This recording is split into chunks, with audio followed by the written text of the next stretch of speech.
વાત કરીએ ચોટીલાની તો ચોટીલા હાઈવે પર જલદ કેમિકલ ભરેલું ટેન્કર પલટવાની એક ઘટના સામે આવી છે કે જ્યાં ડ્રાઈવરે સ્ટેરિંગ પરથી કાબુ ગુમાવતા અકસ્માતની ઘટના બની છે।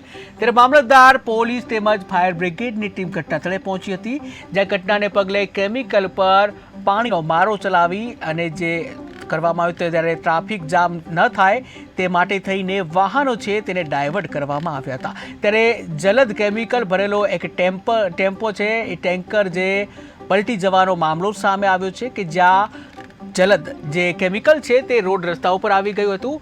ત્યારે કોઈ દુર્ઘટના ન સર્જાય તે માટે થઈ અને ફાયર બ્રિગેડ દ્વારા તાત્કાલિક પહોંચી અને પાણીનો મારો ચલાવવામાં આવ્યો હતો। ત્યારે ડ્રાઈવરે સ્ટેરિંગ પરથી કાબુ ગુમાવતા જે અકસ્માતની ઘટના બની હતી, જ્યાં મામલતદાર, પોલીસ તેમજ ફાયર બ્રિગેડની ટીમ તાત્કાલિક ઘટનાસ્થળે પહોંચી હતી।